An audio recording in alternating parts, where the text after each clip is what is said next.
Hey everybody, it's Naya. Welcome back to Naya Reads Smiles. So in my recent bookshelf tour that I just posted, which I will link up here if you want to check it out, a lot of you guys requested that I make a totally separate video where I just talk about all those books that I was fangirling about in that video. As always, I am taking your guys' recommendation and filming a video where I literally just talk about a bunch of random books that I pulled off my shelf that I really love, that I feel like no one really talks about. All these books, they're of a bunch of different genres. I have some contemporary books, some fantasy, some dystopian. Some of these books are older, but nevertheless, they're still really, really good, and I just have very vivid memories of all of these books, and I just want like everyone to read them. So these are gonna be in no particular order, and I don't know how many I have. I just pulled a bunch of them off.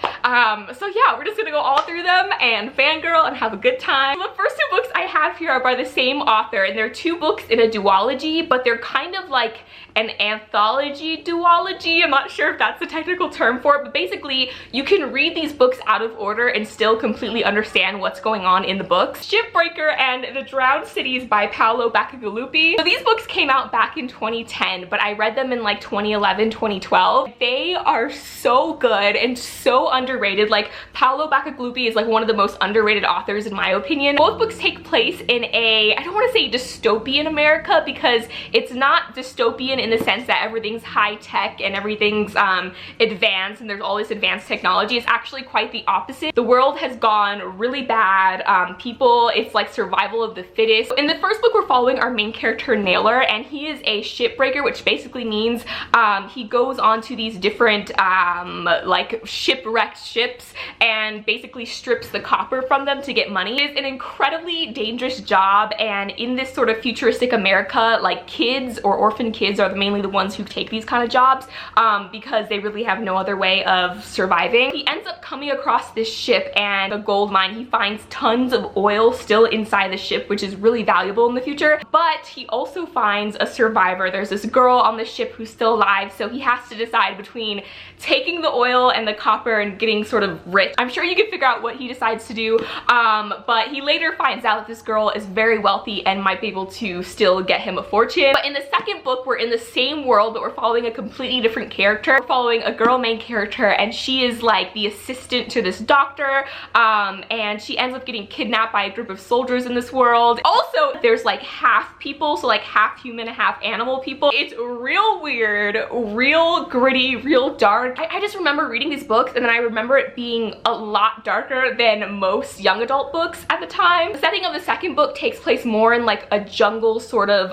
environment, and the first book takes place more in like the bay / Gulf area. It's fantastic. Highly recommend. Actually, you know what these books remind me of? They remind me of The 100, if anybody's watched that TV show or read the book. The next book I have here is another dystopian one, and some of you guys might know this one. I had found this book from the Epic Reach channel way back in like 2013. Not a Drop to Drink by Mindy McGinnis. This book is centered around a concept that I've read a lot about, but the way Mindy McGinnis just writes it, it just makes it feel really realistic. This book takes place in the future, and in this future, water is almost non-existent. Water is a very, very high commodity, and people are killing over it. We're following our main character, who she lives in this house, and she has a small little reservoir or like little lake of fresh water, and it is her life. Her sole purpose is to guard this little pond of water so that she, and I think it was like her sister or her brother who lives with her too, so that they can survive. She's kind of in the middle of nowhere, so you know, so far over the past few years since she's been living by herself in this sort of apocalyptic world, she hasn't come across too much trouble till a group of people come along and just like shift everything for her. The reason why I enjoy this book so much is because the concept is so simple and just so well done. Like, it's literally just a story about this girl who her life and her survival depends on this small little pond of water, and what happens when that pond gets threatened, you gotta read to find out. Okay, the next series that I need every single one of you guys to read. I've talked about it before. I was fangirling about it in my bookshelf tour video. The Forest of Hands and Teeth series by Carrie Ryan. Okay, the first book is The Forest of Hands and Teeth. This is the original cover I got for $2.99 at a Scholastic book sale. It's awful, but I'm just like nostalgic for it. The second book is The Dead Toss Waves, and then the last book here is The Dark and Hollow Places this series, you guys, is so underrated. Like, when I tell you, I talk to other like booktubers and like readers and stuff, and so few of them know about this series that it blows my mind, because it's one of my favorite post-apocalypse zombie series, I guess you could say. Like, I don't even want to say it's a zombie series, because it's so much more than the fact that there's an apocalypse because people are coming back from the dead. We're following a different group of characters in every single one of these books, and in the last book, it isn't until the very last book that all the characters kind of come together and meet, and it is just so good. Oh my god. So in the first book here, we're following a girl who lives in this very small group of people that are in like this little fenced-in area, and they think that they're the last survivors in the world, pretty much, after the apocalypse happened and people started coming back from the dead. First book specifically, this main character is living in a very like religious, almost like culty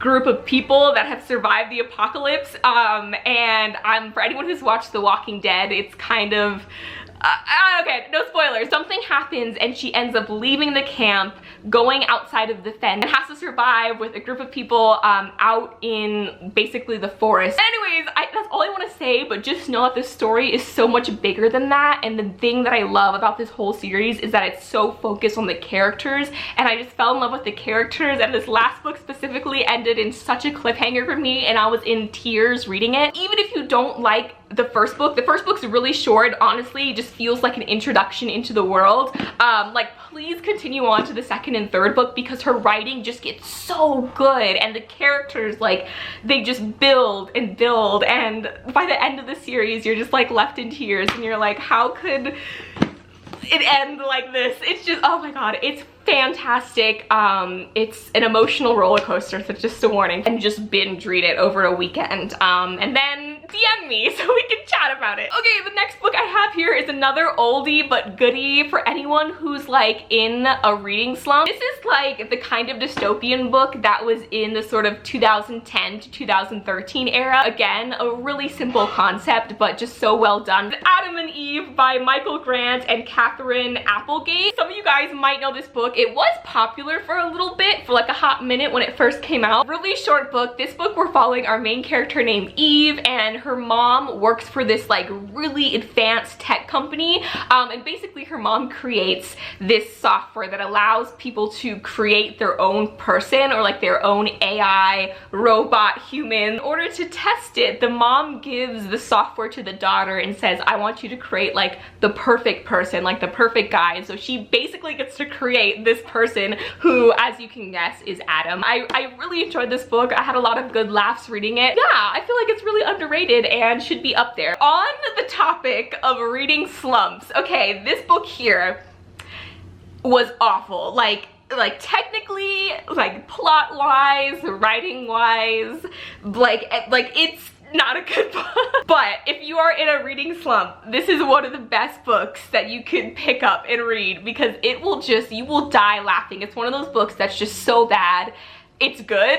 Night World by L.J. Smith, you guys. This little bad boy here. I think there's at least like 10 books in this series. I did not continue on after the first book. This is one of the cheesiest vampire books I have ever read in my life. It's a fan fiction, basically. Imagine Twilight on double the speed, actually like triple the speed. Imagine if they just took out any sort of details of that book and just kept the main cheesy plot points. Like, that is this book right here. It goes so fast, it feels like chunks of the book are missing. No detail. It is just purely cheesy romance. Gotta put this in here for anyone who just maybe is having a bad day and just wants to be cheered up. Read this, just read L.J. Smith. The next book I have here is actually a graphic novel, and I don't think I've ever recommended a graphic novel before because I don't read them very often. This is one that I still think about, and I want to pick up the second one in this series because it was so weird, and I love weird stuff. The Spill Zone by Scott Westerfield. Okay, so this is another like I just realized I have a lot of post-apocalypse books on here. In this world, there is this area called the Spill Zone, where I think it was like a nuclear meltdown that happened. Yeah, so this area is now zoned off and no one's allowed to go in there because it's really dangerous. Within the Spill Zone, like, animals have mutated. This weird sort of energy is kind of tide going on, so there's like floating objects, and it's crazy. So our main character here, she's a photographer, and she illegally, you know, takes her little moped and goes in and takes pictures of things. And normally, like with graphic novels, sometimes they're hard for me to get into because they're just pictures and not words, but the artwork in this one was so good, and it was just, yeah, it was awesome. Don't read it at like 3 in the morning though, because it'll definitely creep you out. So the next one I have here is another book that I think I talked about in my last reading vlog video. It's Daughter of the Pirate King by Trisha Levin Seller. I had compared this book to a book that I recently read called The Last Voyage of Poe Blythe by Ali Condi. So this book follows our main character, who, as the title says, is the daughter of a pirate king. She has her own ship and her own crew, and she goes and pillages. She's one of the only female pirates, and so she gets a lot of sort of hate for it, but she's also one of the best too, so people can't really say anything. She is tasked with retrieving this map, like a piece of a map that was stolen by this other pirate crew. They're all guys. In order to get that map piece back, she lets them sort of take her entire crew hostage. Now she's on this pirate ship. She's being held hostage. She has to figure out how to get the map piece from the captain, who is a very young, very handsome captain, without him knowing, before they kill them and get back off the ship. This book is so funny, you guys, because so much of the story takes place in a jail cell, I guess you could say. Our main character, like I said, she's being held hostage, and she's being interrogated every day by the captain of the ship, and their whole banter back and forth. The dialogue was just amazing. Her comebacks are amazing. It's super short too. Another really quick read. Okay, another book. We're still going. I have like one more book after this one, so we're almost done, okay? Fablehaven by Brandon Mull. Okay, I mentioned this book a bajillion times. I'm going to talk about it again because this book is classified as a middle grade novel, but it reads like a young adult novel, and I think a lot of people are sleeping on this series because it's classified as a middle grade novel. This book, for all the fantasy magic lovers, if you like Narnia, if you like, what's that one series? The Spiderwick Chronicles, like, this is the book for you. In this book, we're following a brother and a sister who spend the summer with their grandparents. They find out that the grandparents are actually caretakers to a whole magical world and all these different magical creatures that live on their property. But not all these creatures are good. A matter of fact, like 90% of the creatures and just basically all the different sort of magic things going on are pretty dark, which is why I say like it kind of reminds me of the Spiderwick Chronicles. Anyways, they actually changed the cover. The original cover had this like creepy witch lady on it, but I think it scared middle grade readers too much, so they, you know, replaced it with this dragon. I was an OG fan, and I read it when it had the old lady on the cover. Okay, and the very last book that I have to mention, even though I've talked about it a million times, because it is the book that just I think about. You know, everyone has at least one book that no matter how much time passes, they still think about, and this is that book for me. It's Tiger Lily by Jodi Lynn Anderson. I've mentioned this book at least like 6 million times now, but for anyone who's new, please read this book. This book is just, your heart will break. The book is a Peter Pan retelling story, but it's told from Tiger Lily's perspective, who is the Native American girl in the story. And throughout the newer modern Peter Pan, Tiger Lily is this character who kind of appears and helps Peter, but we don't really get a backstory for her, and this is that backstory. Specifically, this book takes place before Wendy Darling came along, and before Peter kind of fell in love with Wendy. He had been in love with Tiger Lily, and it's oh my god, like, this book, it will break your heart. Like, it will just, like, man, I was not expecting it to be as deep as it was. This book talks about a lot of deeper social issues, which was really surprising for me too. It touches on colonialism too, and what happens, like, when you think about the story of Peter Pan, right? Captain Hook ends up finding Neverland because of Peter, and so, you know, we kind of get a little story about what happens to all the sort of native people of of Neverland after, you know, all these English people start coming to Neverland, and it's just, oh my god, the story will crush your soul. So So please read it and then DM me so we can cry about it together, because I have reread it twice now and I'm probably gonna reread it another time. Those are all the books I have to recommend today. Until next time, keep reading and I will talk to you guys later.